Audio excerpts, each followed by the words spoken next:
업앤다운. 한 주간 화제의 인물을 비교 분석하는 시사정치 팟캐스트 여의도 없다. 안녕하세요. 여의도 없다 12번째 시간입니다. 오늘은 5월 27일 월요일이고요. 비가 촉촉하다 못해 아주 그냥 우장창 내리고 있습니다. 여름비가 완전히 촉촉하게 모두들 내리는. 안전하신지요? 예. 이번에 새누리당, 민주당 모두 당직 개편이 거의 완료된 것 같습니다. 얼마 전에 원내대표 경선까지 끝났고요. 1, 2차 당직 개편이 거의 뭐 세부적인 사항 조금 남았는데 거의 완성된 것 같아요. 네, 그렇죠. 거의. 그래서 이렇게 양 당이 거의 동시에 당대표를 포함해가지고 당직자가 완전히 개편되는 일은 사실 상당히 힘듭니다. 뭐 대부분 비대위 체제를 거친다든지 선거 일정도 틀려지고 이러는데, 그래서 오늘은 새롭게 태어난 새누리당과 민주당의 당직 개편 그 몇몇 그 중요한 인사들을 찾아보도록 하겠습니다. 오늘 같이 말씀 나눠주실 입트인 복면 1호, 그 다음에 지난주부터 새롭게 등극한 엄친한 30대와 함께 이야기 진행해 보도록 하겠습니다. 안녕하세요. 안녕하세요. 꽃도 다셨네. 네. 이제 뭐 여름이 되니까 조금 네. 더 신선한 마음도 좀 가져야 될 것 같고, 오늘 어차피 그 봄날은 간다고. 봄날은 가고 여름도 이제 아쉬운 새로 봄날을 오니까. 하시면서. 예, 알겠습니다. 우리 꽃단 입트인 복면 1호 오늘도 활약이 기대되시죠? 예. 이게 저만 아니라 지난주에는 진짜 대단한 활약을 보여가지고 아니에요. 그 모니터를 하시는 그 집엔 가족들이나 다른 분들도 지난주는 저는 거기 보지 않았다. 너는 뭐 했니 가서. 뭐 소개팅을 시켜야 되겠다라는 등 뭐 아무튼 뭐 네, 대단합니다. 아무튼 간에 감사합니다. 예. 네. 새로운 엄친아, 그러니까 그동안에 따끈한 30대였잖아요. 그러니까요. 엄친한 이제 30대로 엄친한 30대가 된것 같아요. 예, 등극을 했어요. 예전엔 내가 아냐 착각하지 마. 내가 제일 잘 나가 너는 돌리지 마. 그럼 1번 타자 우리 새누리당과 민주당의 당대표 한번 비교해 보겠습니다. 황우여 씨는 일단 오선의 인천 연수구 19대 현재 국회의원이시고요. 네.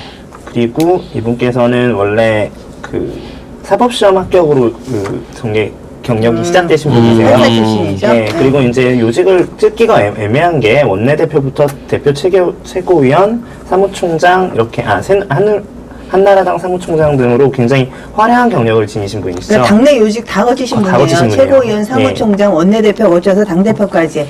이제 갈 수 있는 건 대통령 아니면 국회의장 둘 중에 하나밖에 없으신 분이시죠. 그러네요. 이번에, 진짜 예, 그러고 보니까요. 예, 황우여 당대표 빼고는 다 바뀌었습니다. 그래서 바뀌시지 않으신 분은 우리 하회탈 황우여 당대표는 가만히 모셔두시고, 우리 지난주에 우리가 얘기를 하긴 했었어요. 김한길 민주당 당대표에 대해서. 지난번 경선을 통해서 5.4 민주당 대회 경선을 통해서 61.8%로 이용서 후보를 누르고 화려하게 복직을 하신 분인데요. 김한길 씨는 그 현재 19대 국회의원 서울 광진구갑의 민주당 광진갑. 예, 네. 있으시면서 4선 의원이십니다. 네. 그리고 이분은 일단 방송인 출신이시고요. 베스트셀러 작가기도 하죠. 예. 네. 그리고 이제 요직으로 말씀드리자면은 비교했을 때는 약간 좀 약한 감이 있지만 일단 열린우리당 시절의 원내대표부터 현재 민주통합당의 최고위원을 거쳐가지고 이제 당대표까지 오시게 되는. 예. 그죠. 또 고 김철 전 통일사회당 당수의 아들이시기도 하시죠. 예. 그래서 부자 야당 대표라는 그런 기록을 세우신 분이시기도 그 하십니다. 부자가 아비부의 아들 네, 자자죠. 네. 예. 재산이 재산이 그게 많다는 아니죠. 것도 네, 아마 저도 재산도 굉장히 헷갈렸어요. 되실 거예요. 재산도 상당하실 겁니다. 근데 재산도 상당한 걸 알고 있어요. 네. 최명길 씨가 제가 알기로는 그 출연료도 상당히 많이 받으시는 탑 A 클래스의 부인 트리플 두셨으니까. A죠. 그렇죠. 탑 A를 넘어서 트리플 A이기 때문에 아무튼 부자 야당 아드님 아버님 모두 다 야당 대표를 하시는 그런 기록을 세우신 분이시기도 하죠.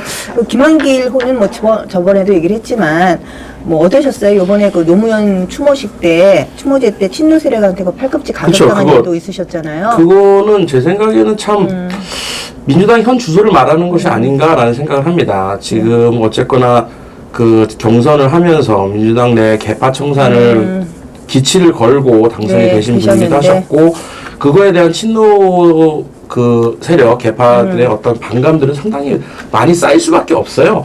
근데 이제 그런 부분들이 전 국민이, 그러니까 많은 수의 국민들께서 지켜보고, 그리고 네. 또 어쨌거나 애도의 기간을 가지고 있는 공식적인 자리에서 그런 험한 꼴을 당했다라는 부분들은 뭐 가해를 한 쪽이든 피해를 당한 쪽이든 씻을 수 없는 상처를 안을 수밖에 없다.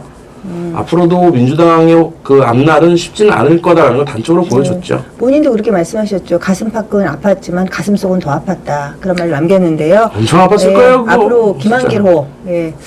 이 김한길호의 앞날이 뭐 평탄할 것 같지는 않아 보이는데 이 김한길호가 인선한 내용을 앞으로 이제 살펴보도록 하겠습니다.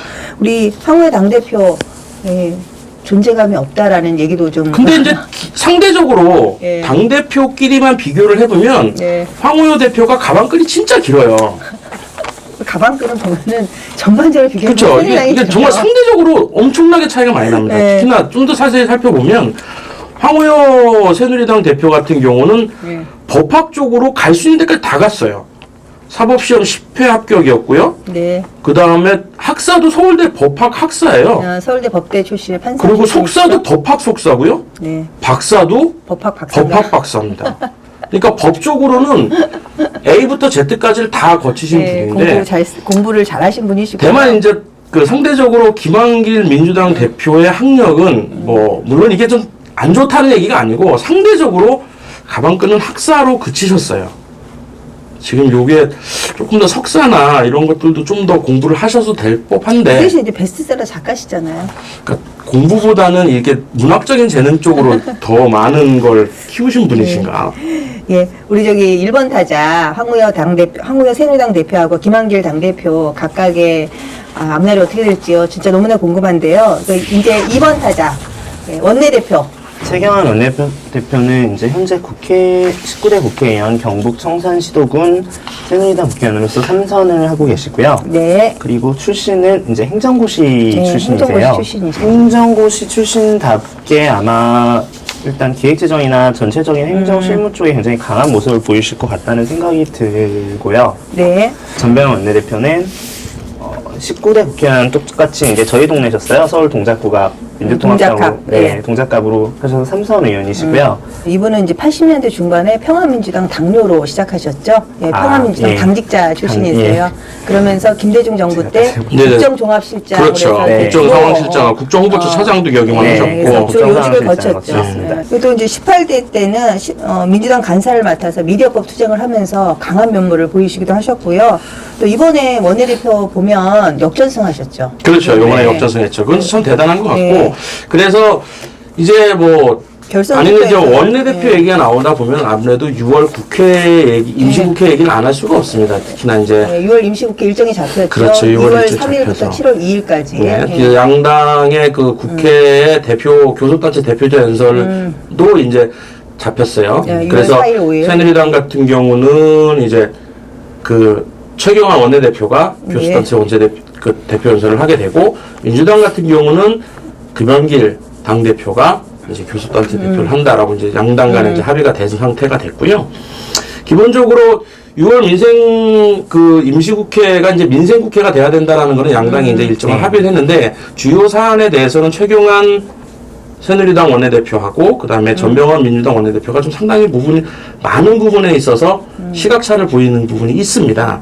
이제 그런 부분들을 좀 살펴보면 특히나 가장 문제가 되는 부분이 이제 경제민주화 관련해서 네. 이제 요즘 문제가 되고 있는 갑을 관계에 대한 이제 을을 어떻게 보호하고 갑과의 상생을 어떻게 할 것인가에 대한 시각차가 조금 많이 있어요. 네. 이제 원내대 최경환 이제 새누리당 원내대표 같은 경우는 경제를 살리는 방향으로 이제 경제민주화가 추진이 돼야 된다. 그러니까 상생을 목표로 하는 경제민주화. 갑을 상생. 그렇죠. 네, 갑을 갑을 상생을 상생을. 목표로 하는 경제민주가 먼저 돼야 된다라고 하는 부분이 이제 방점을 찍고 있는데 그러다 보니까 이제 각각의 그 법들을 패키지로 묶어서 진행을 해야 된다. 그러니까 속도를 조절하자는 그렇죠. 얘기죠. 그렇게 예. 패키지로 묶어서 완전을 조절하자. 완전을 네. 조절하자는 반면에 네.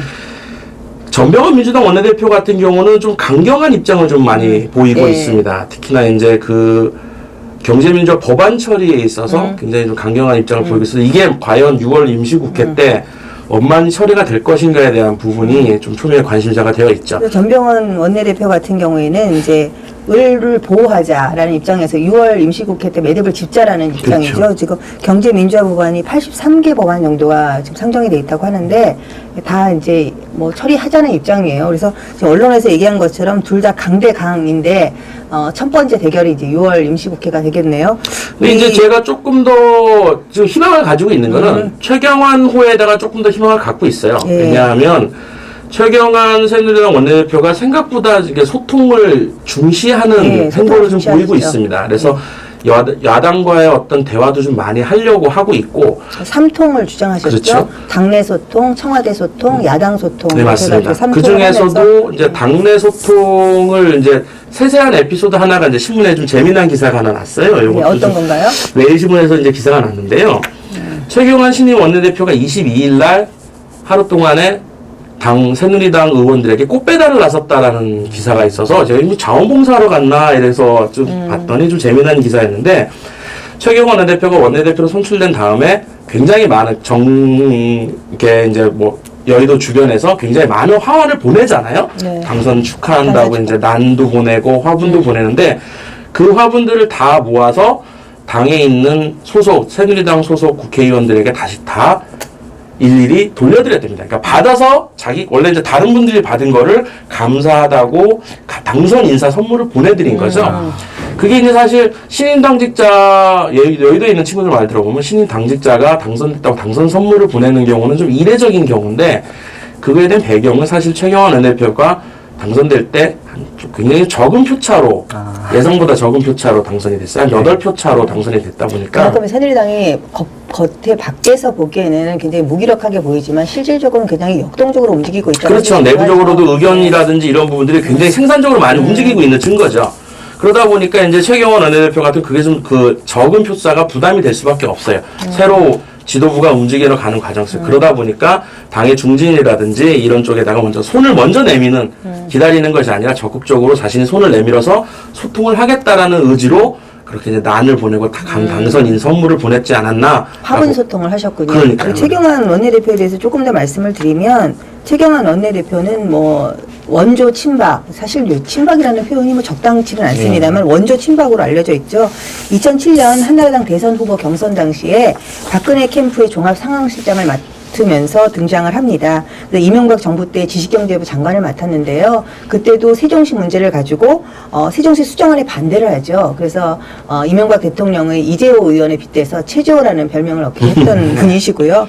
또 2012년 대선 때 얼마 전이죠. 대선 때는 그 최측근이라고 할 수 있는 비서실장을 맡으셨었죠.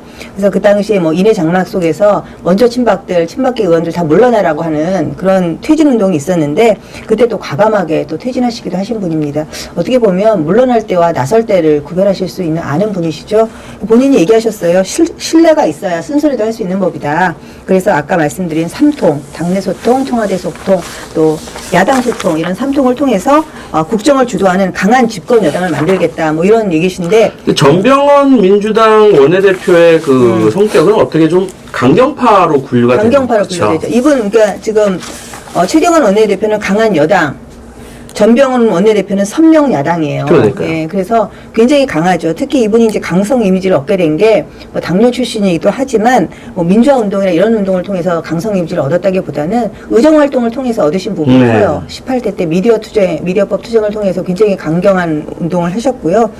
요번에도 보면은 사실상 이분은 그 정세균계에 해당되는 비주류계라고 할 수 있는 분이셨어요. 그런데 이제 5.4 전당대회 때 김한길 후보를 지원하면서 역전을 했다. 뭐 이런 얘기도 들리고 하는데요. 아무튼 언론에서 평가하는 대로 두 분이 다 강대강 이미지인 건 분명한 것 같습니다. 근데 근데 이제 최경환 원내대표 같은 경우에는 좀 더 물러설 때도 아시고 쓴소리도 하실 수 있고 당내 소통이나 자신의 입지에 맞게 또 좀 부드러운 이미지도 많이 갖고 계시고요. 전병헌 원내대표 같은 경우에도 본인이 얘기하신 대로 견제는 뜨겁게 하되 협상은 정말 매섭게 하겠다. 그래서 단순히 그 꼬투리만을 잡는 야당이 되지는 않겠다라고 하셨으니까 이번 6월 전당대회가 6월 임시국회가 어떻게 될지 진짜 궁금해요. 한 분은 6월 내에 다 매듭 짓겠다고 하시고 한 분은 6월 달에 좀 속도 조절을 해서 좀 완급을 가리겠다고 하니까 정말 6월에 민생국회 때 정말 단순히 싸우지만 하지 마시고 정말 국민을 위한 민생 법안을 좀 꼭 좀 처리해 주셨으면 좋겠습니다. 두 분 다 별자리는 똑같네요. 물고기 자리네요, 물고기 자리. 그와 함께 이 원내대표단을 구성하실 원내 수석 부대표가 이제 윤상현 재선위원이시고요. 또 민주당은 정성호 의원이죠. 경기 양주 동두천의 재선위원이시네요. 김한길 대표의 최측근으로 분류되는 분이시고요. 정책위 의장은 전에 원내 수석 대표를 하셨던 새누리당의 김기현 대표, 또 민주당 같은 경우는 장명환 정책위 의장인데요. 이 원내대표단이 잘해서 6월 민생국회 잘 처리해 주셨으면 좋겠습니다. 근데 전체적인 이미지를 보면 새누리당의 그 원내대표단들, 지도부들의 네. 이미지는 부드러워요? 당대표만, 그러니까 원내대표만 좀 강성이고, 밑에 그 그러니까 서포팅하고 있는 그 원내 지도부들은 굉장히 좀 유해요. 네. 특히나 김기현 이쪽 같은 분 같은 경우는 좀 되게 개그스러운 이미지도 좀 갖고 있더라고요. 전 사진을 봤을 때는. 근데 굉장히 침착하시고, 아. 그다음에 원내 수석 잘 대표 웃잖아요. 황우여 당대표만큼 잘 웃는 얼굴인 것 같아요. 저희가 봤을 때. 그래요? 근데 이제 원내 수석 부대표 맡으시면서 굉장히 꼼꼼하고 또 침착하게 그 매듭을 잘 지으셨다는 평가를 받고 계신 분이시기도 하죠. 아무튼 뭐 2월 임시국회 좀 잘해주세요. 요즘 갑을 문제 심각한데 갑을 상생이 될 수 있는 그런 임시국회가 됐으면 좋겠습니다. 이번에 세 번째 3번 타자 사무총장 한번 비교해 볼까요? 네, 그 홍문정 사무총장은 19대 국회의원으로서 경기 의정부실에 계시고요. 예, 삼선 의원이시고 이제 시민보 회장이 이제 프로 이력상 가장 처음에 나와 계세요. 그리고 이제 경민대학 총장도 하시고, 네, 경민대학 BBS 총장도 하시고, 총재도 총재도 하시고, 예. 하버드대학교 행정대학원 동창회나, 일단 굉장히 높은 학력을 갖고 계시잖아요, 학벌가. 새누리당은 공부를 예, 다 정말 머리 많이 좋은 분들이신 것 같아요. 스탠퍼드 석사, 하버드 박사라는 게 굉장히 좀 인상 깊게 봤거든요. 네. 그래서 많이 그 노력을 버락 하신 오바마 걸로. 대통령과 같은 시기에 공부를 하셨다 그러시더라고요. 네. 같은 캠퍼스에서. 아. 네. 흑인이 대통령이 될 거라는 건 전혀 예상을 못했기 때문에 그렇지 않았으면 많이 친하게 지내셨을 텐데 아쉽다 그런 말씀 하신 것도 들었고요. 네. 또 11대 12대 민정당 의원을 지내신 홍우준 전 의원의 장남이시기도 하시죠. 이분도 부자 정치인, 아들과 아버님 같이 네. 아버님, 아드님 그렇죠. 같이 하시는 부자. 아빠와 아들이 다 같이 정치계 근데 활동을 또 집도 하는. 부자시기도 하세요. 아, 그러세요? 지금 경민대학 총장이시잖아요. 아프리카 박물관도 갖고 네. 계신 분이시죠. 예. 예, 그 이에 비해 이제 박기춘 사무총장은 일단 삼선 의원이세요. 이제 네. 경기 남양주실 이제 삼선 예, 의원이시고요. 남양주 의리인가 이분이. 예. 예. 이분도- 다 의리시네. 예. 답이 별로 없어요. 예. 이분도 그러네요. 그러네. 답이 별로 없네요. 예. 아까 동작구 갑 있었잖아요. 예. 다음 되셨어요. 그러니까 전병헌 원내대표 강성이라 그러네. 네. 근데 이분 나는 박기춘 원내대표가 궁금한 게 네. 아니 이분이 직전에 원내대표를 하신 분이에요. 그러니까요. 근데 원내대표 2010 하시고 바로 전에 원내대표를 오시는 하셨던 거는 게. 굉장히 드문 아주 거의 없는 케이스인데 이게 사실은 김한기로의 사실 보면 어떤 어, 급이 좀 많이 낮지 않나요? 그렇죠. 사무총장이 네, 좀 왜냐하면 원내대표보다는 원내대표는 당내 서열 2위인데 그렇죠. 사무총장은 당대표가 지명하는 자리거든요. 사실은. 근데 물론 당내에 무슨 돈이라든지 이런 걸 많이 당내 사무처 직원 관리나 돈 같은 거를 쥐고 있어서 조직 관리나 쥐고 있어서 실질적인 자리이긴 한데 그래도 그래서 대외적으로는 브랜드 이 가치로 따지면 원내대표가 훨씬 예, 높죠. 높죠. 근데 원내대표 하시고 사무총장을 오신다는 건 사실 굉장히 이례적인 케이스인데 그만큼 김한길 호의 그 인력 풀의 한계를 보여주는 아주 정말 어떻게 생각하면 김한길의 오늘을 보여주는 현재를 보여주는 그런 딜레마 같아요. 저는 그렇게도 생각할 수밖에 그러니까 다르게도 생각하는 게 예.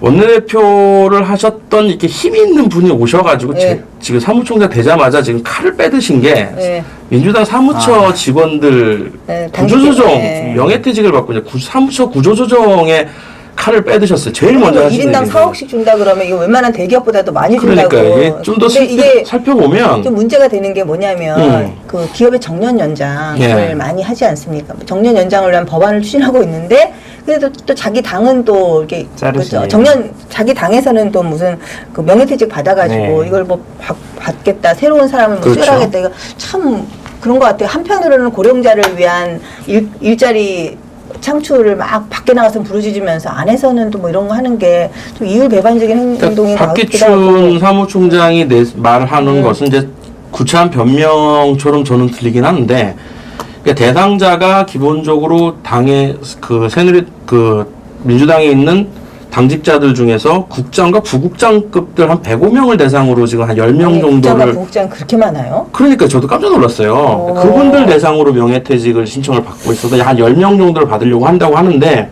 민주당의 사무처에 계시는 분들께서 굉장히 조금 많이 힘이 빠져 있어요. 선거도 졌는데 고생해서 선거도 졌는데 졌다고 뭐 당장 고생했던 그 사무처 일하는 의원들이 아니라 사무처 분들에게 책임을 전가하는 듯한 그리고 명예퇴직을 그렇죠. 신청을 받고 하는 구조조정한다는 네. 부분들은 조금 많이 가슴이 아픈 부분이기도 합니다. 여의도 전개 바깥에서 보는 사람에서. 뭐 1인당 4억씩 준다 그러는 건 굉장히 큰 금액이라서 그렇죠. 그거는 좀 낭비하는 게 아닌가라는 생각도 네. 들고요. 또 한편으로 드는 생각은 사실은 또 이 정당이라는 조직, 특히 이제 중앙당이라는 조직이요. 우리가 선거를 위한 조직이거든요. 근데 우리가 선거가 뭐 자주 있긴 하지만 항시 있는 건 또 아니기 때문에 선거 때만 좀 잠깐 바쁘지 또 나머지 때는 또 사실은 별로 안 바빠요. 그래서 그런 거 저런 걸 다 따지면 이게 좀 당직이나 이런 당직자나 이런 부분이 좀 전혀 문제가 없다라고 할 수는 없는데 이런 것을 또 어떤 개혁을 사무처 개혁부터 시작하겠다라고 하는 것도 굉장히 좀 편의적인 발상이다 이런 생각은 조금은 들어요. 뭐 좀 더 웃으면 이게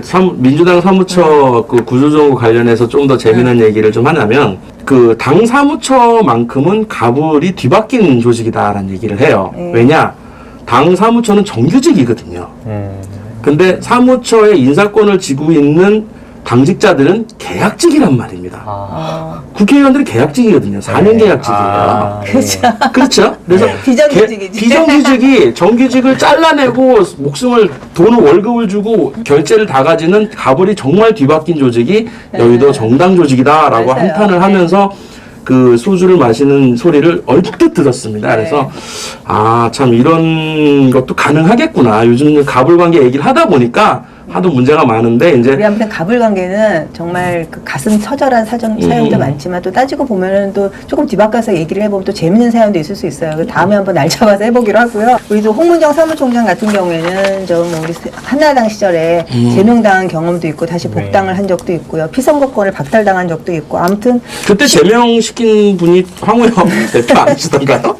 제가 알기로 그렇게 알고 그때 있는데. 제명했을 때 그 황우여 당대표가 그 당시 사무총장으로 네. 제명에 또 일조라고 하긴 그냥 같이 또 그쵸. 이렇게 결제 숟가락을 이제 손을 얹으셨죠. 예. 그러다가 이번에 사무총장으로 다시 15대, 또. 16대 하시고 17대, 18대 8년 동안에 참 서러운 생활 많이 겪으셨는데 그 힘들고 어려운 시기. 근데 사실 대학 총장도 하시고 그래서 별로 힘들고 어렵다고 하긴 좀 바쁘셨던 것 어렵지만. 같아요.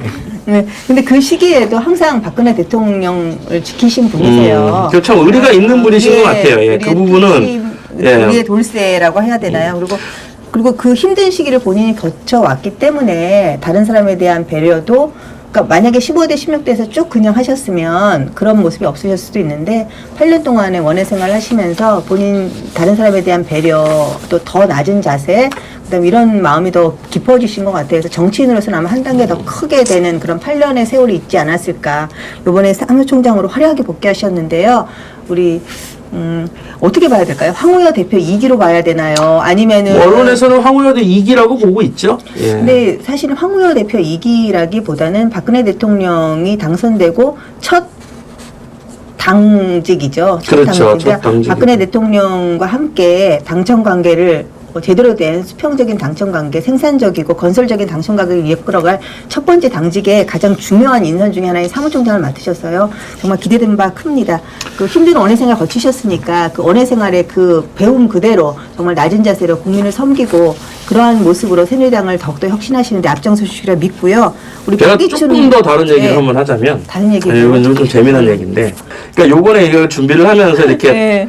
집에서 자료를 찾다가 보면서 이제 컴퓨터를 이렇게 사진들을 좀 보잖아요. 네. 그래서 이분은 이 사람이고 저 사람이 이렇게 워드 프로세스 사진을 네. 이렇게 비교를 하고 있는데 저희 이제 아내가 집사람이 와서 보더니 결혼도 하셨군요. 예, 저 일찍 결혼한 만한 그런 관상이잖아요. 그러니까 잘생겼고 덩치 좋고 뭐 여자들이 원하는 건 다 갖추고 있죠, 제가.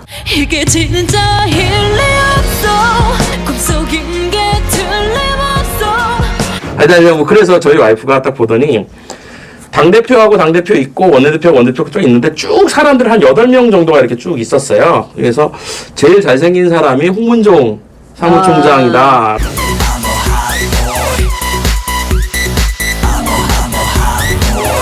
홍문종 사무총장이 잘생긴 편인가요? 여자들이 보기에? 여기서는 잘생겼다고 그래야지. 딴 얘기를 하면 여기서는 누구를 갖다 놔도 잘생겼다 그래야 돼요. 그러니까 지금 이건 한 번 걸러 말씀하신 거 보니까 다른 분이 더 잘생겼다고 생각을 하시는 거군요. 아니 뭐 저는 뭐 남자 외모는 잘 안 보는데 네, 사실 실제로 뭐 또 작년에 뵀었거든요. 네. 홍문종 사무총장님은 이제 국회의원실에서 이제 그때 소규모 이제 대학생 청년들과 만남의 자리를 만들어서 간담회 하실 때 가서 뵀었는데 되게 편안하고 젠틀한 그 옆집 할아버지 느낌이었어요. 되게 근데 노신사. 그게 그 노신사 편안하고 젠틀하고 남을 배려하고 이런 이미지가 네. 이분이 그 8년 동안에 원외 생활하면서 해준 이미지예요. 재선 국회의원 하시고 8년 동안 원외 하셨을 때 본인 얼마나 힘드셨겠어요, 사실. 그리고 여기가 이제 의정부 울인데 저희 도봉갑이거든요. 근데 도봉갑의 옆 동네예요. 이 의정부 울이 위쪽으로 붙어 있는 동네라서 거기도 만만한 데가 아니에요. 그래서 뭐 의정부 갑이 하면 문희상 민주통합당의 그 문희상 의원 지역구인가 그러고 거기도 이제 도봉구보다는 조금 난데 그래도 굉장히 어려운 지역이거든요. 그 지역에서 8년 동안 원외 생활 하시고 텃밭을 다지시고 또 제명도 또 당에서 제명도 되시고 또 피선거권도 상실되고 그러셨잖아요. 그걸 또 딛고 일어났기 때문에 좀 크게 볼 수 있고 넓게 볼 수 있고 더 낮게 볼 수 있는 그런 정치인이 좀 아닌가. 유익 있게 지켜볼 만한 백그라운드를 지니신 분이라고 생각을 합니다. 네, 예, 아주 멋진 분이시죠. 원외 생활 어렵죠? 원외 생활이 어렵죠. 예, 힘들죠. 참으시면 이렇게 됩니다. 8년 참으시면 이렇게 됩니다. 축복을 드리는 거예요, 저는. 아니 시작은 해놓고 참으라 그래야지 뭐 시작도 안 했는데. 새로운 시각과 다양한 스타일로 만나는 시사정치 팟캐스트 여의도 없다. 우리 4번 타자 우리 새누리 각 정당의 바로 입입니다. 대변인. 예, 네. 구해보죠. 현재 19대 송파구 울 이선 의원, 재선 대선 의원이고요. 의원이시죠? 네. 예, 경제학을 전공하신 다음에 그 1987년도에 클리브랜드 주립대학교에 이제 교수로 시작을 하신 걸로 이력이 나와요. 예, KDI 원장 출신이시죠? 네. 경제통이십니다. 네, 경제통이시고요. 그리고 이제 반대로 김관영 민주당 대변인 같은 경우는 네. 이제 사법고시 출신으로서 19대 전북 군산시의 초선 의원이십니다. 초선 의원이시죠. 69년생. 예, 이력으로는 김앤장 출신의 변호사시라는 거 정도가 있겠고요. 보통 이제 이 유일호 대변인 같은 경우에는 50 시절에 민한당 총재를 민주한국당이죠. 민한당 총재를 지내신 고 유치성 전 총재의 장남이시기도 하셔요. 이분도 부자. 예, 이분도 부자 정치인이시고요.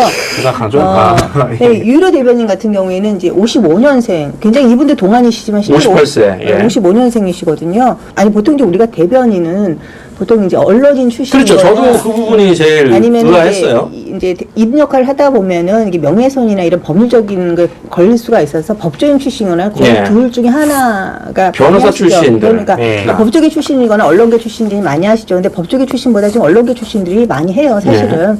그 전임인 이상일 대변인도 그러셨고 그 전에도 그러셨고 뭐 거의 다 그러신데, 근데 이분은 경제통이거든요, 사실은. 그래서 뭐 여러 가지 뒷얘기가 있긴 한데 황우여 대표가 직접 낙점했다는 얘기도 있지만 또 사실 또 대변인이 뭐 초선 의원 같은 경우는 특히 비례대표 같은 이제 얼굴을 빨리 알릴 수도 있고 정치인으로서 그럴 수 있는 뭐 장점이 많이 있죠. 근데 또 한편으로는 또 말 한마디 잘못하면 이게 또 한 번에 날아가기도 하는 이런 양날의 칼 같은 그런 아주 위험하고도 달콤한 그런 직책인데, 시당 위원장까지 하신 분이 사실은 또 격이 안 맞는다고 볼 수도 있거든요. 예. 그 요번 그 유일호 대변인 양당 두 오신다고 가지 했고, 네. 두 양당의 그 인선을 보면 조금 옷이 좀 너무 크거나 예, 너무 작거나. 옷이 너무 작거나 그러니까 그런 부분들을 조금 우리는 보면 엮어볼 수 있습니다.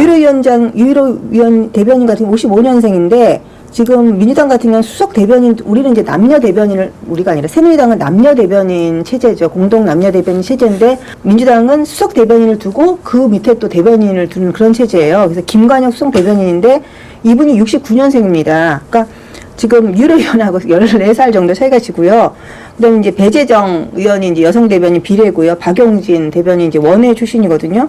그래서 대변인단을 보면 우리는 굉장히, 새누리당은 굉장히 지금 중량급이에요. 굉장히 무겁게 들어가고 있습니다. 대변인 분들은 일단 기자분들하고 어떤 관계라든지 이런 것도 돈독해야 되는 거 아닌가요? 그래서 실제로는 보면 그래서 언론인 출신들이 많이 되시는 게 기자들하고의 관계가 중요하고 또 기자들이 왜 어떤 거에 대해서 세게 기사가 나올 때 있잖아요. 그럴 때 좀 그래도 막아줘야죠. 스크린도 좀 하고. 그럴 때 이제 쉴드 좀 쉬고.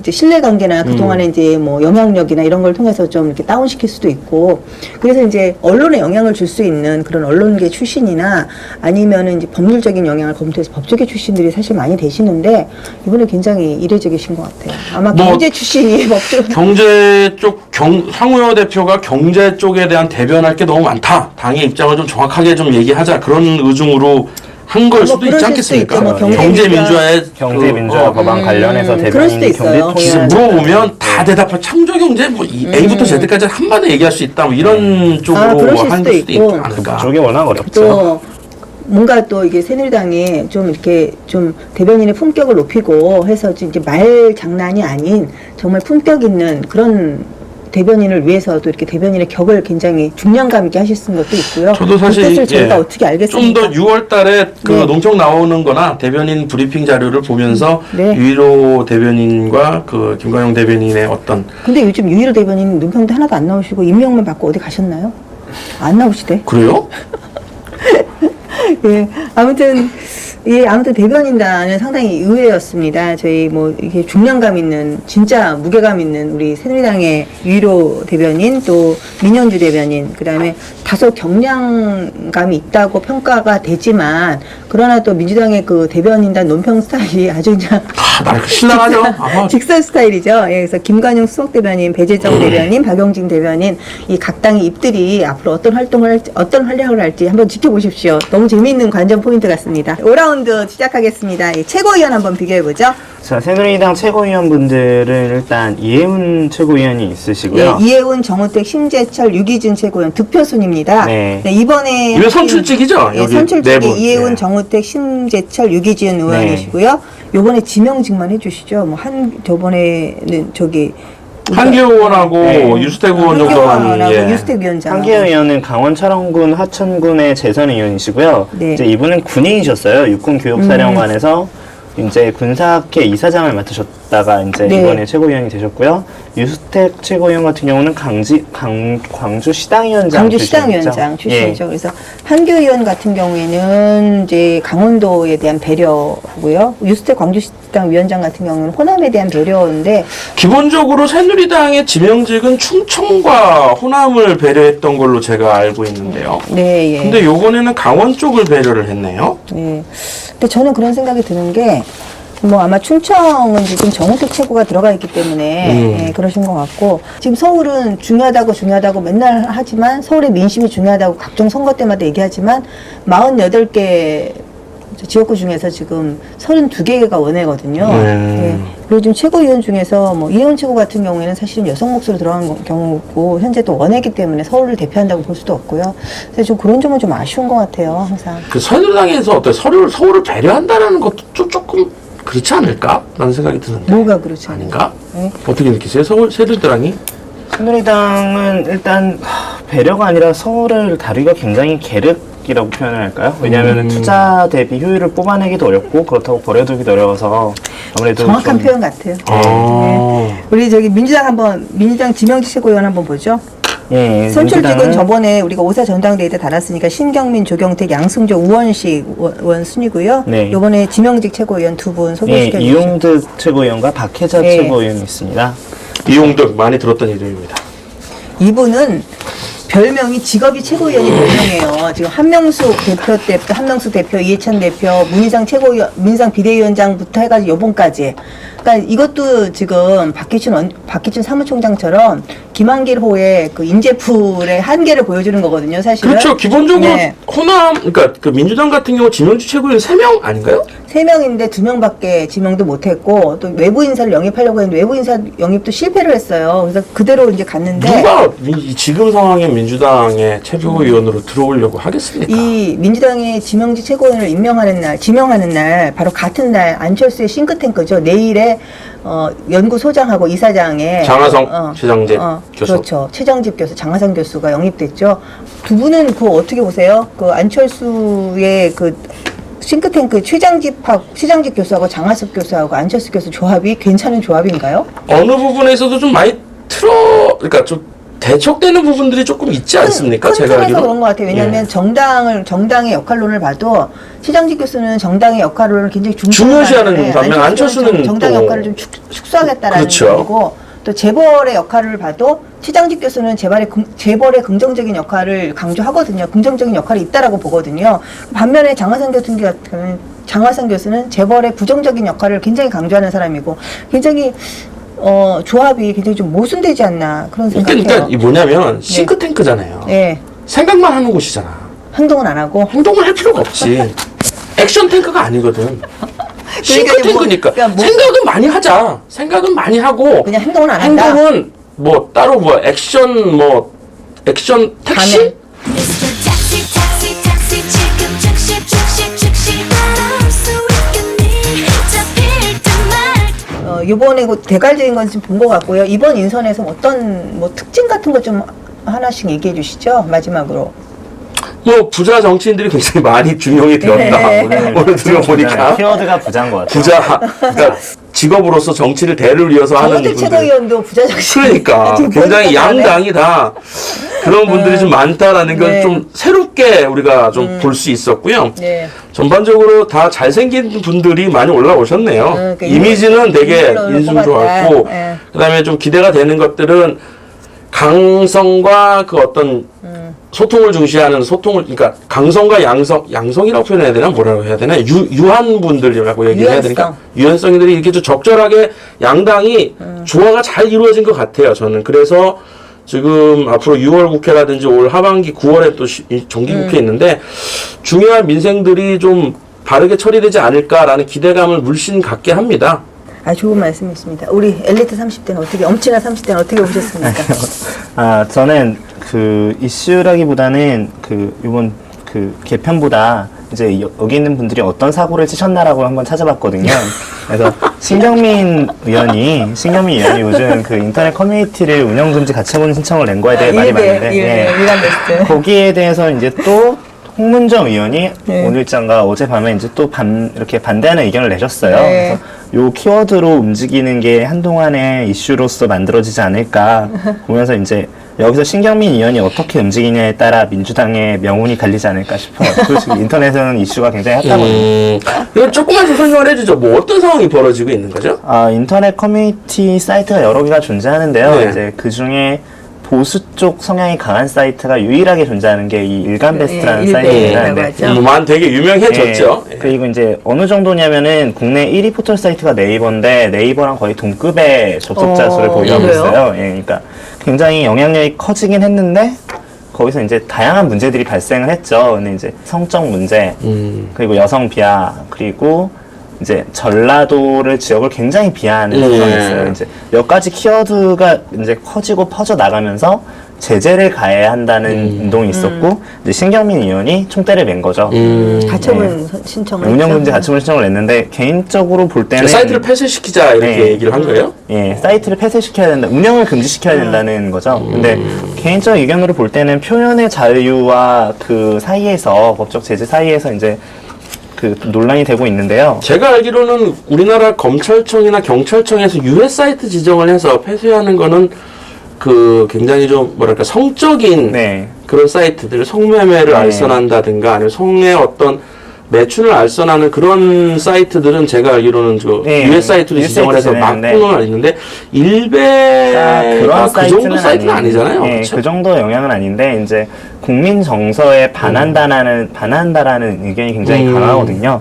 근데 개인적으로는 국민 정서를 주관적으로 판단해서 움직인다는 게 솔직히 마음에 안 들었어요. 표현의 자유라는 부분들과 위법성이라는 네. 부분들을 좀 명확하게 판단을 해야 될 필요가 있어요. 저도 일베 사이트 가끔씩 봅니다. 그리고 오유 뭐 가끔씩 보죠. 여러 가지들 보는데 요즘 일베가 조금 지저분해지긴 한 것 같아요. 예, 일베가 조금 뭐 이슈를 좀 많이 부정적인 이슈를 많이 생산하고 있긴 한데 아직 한 번도 안 들어가서 모르겠어요. 안 들어가시는 게 좋아요. 정신 건강에는 좋으실 것 같아요. 안 들어가시는 게. 예. 근데 이제 그게 위법이라고 판단할 수 있을 정도까지는 아니라고 생각을 하거든요. 예, 지금 시점에서는 조금 더 지켜봐야 될 것 네. 같고요. 또 뭐 표현의 자유와의 관계에서도 우리가 검토할 게 많죠. 근데 저는 이제 이번 당직 개편을 보면서 이제 생각한 게 그런 거 생각을 해봤어요. 사실 우리가 여성 대통령을 배출하고 새누리당 같은 경우는 10만 여성 인력을 양성한다는 그런 공약까지 내세웠는데 그런 거에 비하면은 뭐 이 당직 개편이나 이런 데서 여성은 예. 참 찾기가 힘들어요. 지금 뭐 여성 그렇죠. 대변인 이야 뭐 우리가 남녀 대변인 공동 체제였으니까 그렇고요. 최고위원 같은 경우도 이혜훈 의원이 여성 목소리 예. 들어가긴 했지만 이건 2등을 했기 때문에 그렇죠. 자력으로 입성하는 케이스가 자력 있거든요. 입성이니까. 그렇게 따지면 여성 당직자는 참 찾기가 힘들고요. 민주당 같은 경우에는 선출직 최고위원은 아예 없어서 지명직으로 배려를 해야 되는 그런 상황이고 그 외에 뭐 민주당도 똑같죠. 뭐 여성 대변인. 그래서 참 우리가 여성 대통령을 배출하고 여성 인력을 중시하고 항상 여성을 따지면서도 막상 이 정치권에서의 여성에 대한 당직이나 이런 것은 아직까지도 좀 요한하지 않냐 하는 그런 생각 치고요. 이번 인선에서도 역시 여성 인선은 상당히 초라한 성적이 아닌가 그런 생각 해봅니다. 그래서 좀 더 정말 말이 아니라 행동으로 이제 좀 분발해야 될 때가 아닌가 그런 생각하고요. 이번 이제 얼마 안 남았죠. 이제 다음 주 6월 3일인가요? 6월 3일부터 6월 임시국회 하면 이 강대강 또 보니까 두 분이 한 분은 우리 최경환 대표는 연대 출신이고 전병헌 의원은 전병헌 대표는 고대 출신에서 연고전 내지는 고연전이 고연전이, 예, 아주 국회에서 재미난. 치열하게 또 나올 수도 있겠네요. 아카라카랑 입시할 예. 이렇게 또 부르면서 등장해야 되는 거 아닌가요? 간장 포인트가 새로 생길 것 같은데요. 정말 싸우지 마시고 청와대 발목 잡지 마시고 도울 건 돕고 견제할 건 견제하면서 민생을 위한 국회 만들어주시기 바랍니다. 새누리당의 당직 개편, 민주당의 당직 개편 어떻게 나갈지 앞으로 좀 지켜봐 주십시오. 여러분 고맙습니다. 좋았습니다. 고맙습니다. 수고하셨습니다. 근데 최근 들어서 연대하고 고대하고 그 행사하잖아요. 예. 그 어디가 더 이기고 있어요? 연대요. 연대가? 연대가 이겨? 뭘 잘해요? 연대가 야구? 고대가 잘하지 않아요? 고대잖아. 연대 쪽이 아마 근데 걔네는 항상 그래요. 비겨요. 제가 알기로는. 아. on the upright. So frustrated.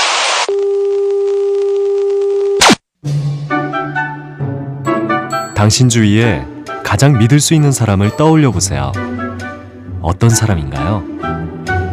잘못했으면 사과할 줄 알고 약속을 하면 반드시 지키는 그런 사람 아닌가요? 늘 원칙을 지키는 예측 가능한 사람. 그 사람이 믿을 수 있는 사람입니다. 시사 정치 팟캐스트 여의도 없다.